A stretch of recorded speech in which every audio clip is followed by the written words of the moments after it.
Hey guys, Matt here. It's September 27th, 2022, and my Dunstan tree here in the orchard has finally started falling. As you can see, I don't know if you can see it up there. I think you can. There is a nut, or a burr rather, that has split open, and there is one on the ground there. So let's walk around to the other side to see if we see any more.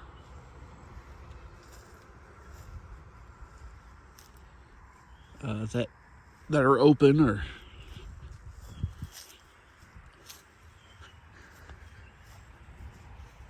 sun's kind of in my eyes. I don't see any. This tree did not set very many burrs to begin with this year, so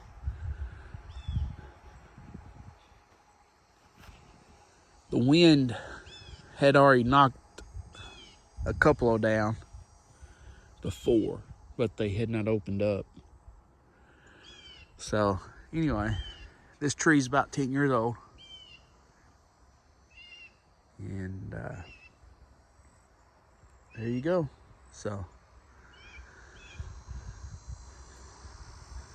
Dunstan is falling here in northeast Texas.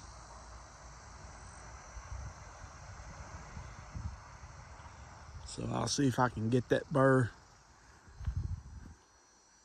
out of the top of the tree there without knocking the rest of them down. And we'll see what the chestnuts look like here in a minute.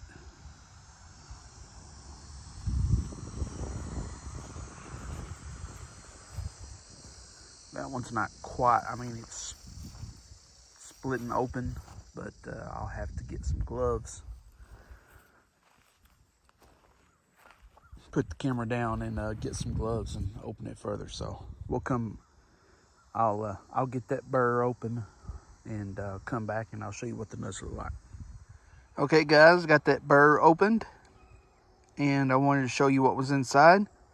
So I have two fairly good size Dunstan chestnuts there, and one that did not get pollinated, as you can see, that's inside the burr there.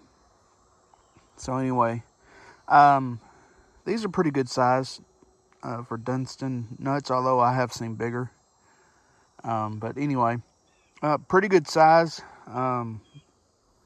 considering the drought and heat that we've had this year. So anyway, I'm quite pleased with these. I mean, just to be your standard Dunstan chestnuts. So anyway, my other trees, my late dropping trees, have suffered greatly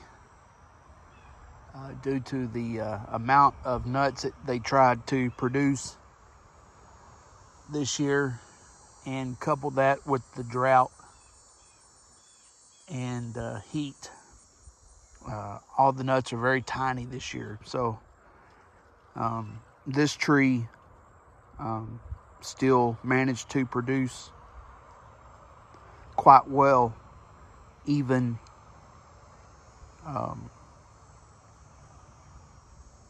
with the drought conditions we had this summer. So that's one good thing about a Dunstan, is that they seem to always be a steady producer.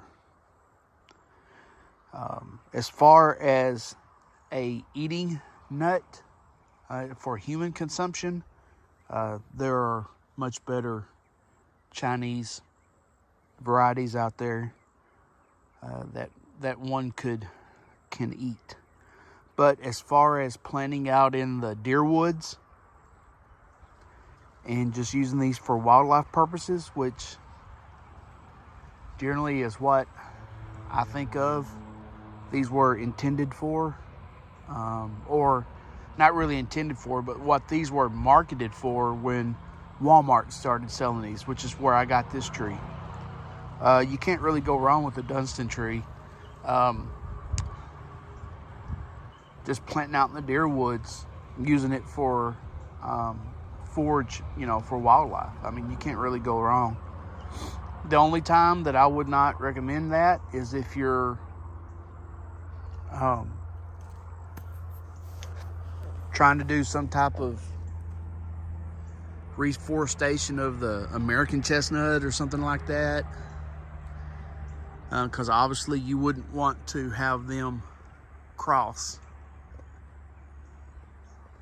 with any of the American chestnuts if you cared about any of that type of stuff.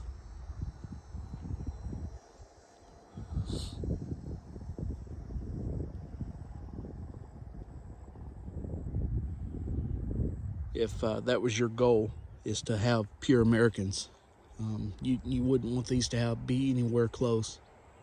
But like I said, as far as planting them for deer food or for food for wildlife in general, I mean, you can't hardly go wrong with the Dunstan tree. They produce almost every year. They're pretty hardy. I mean, I don't know what else you could ask for.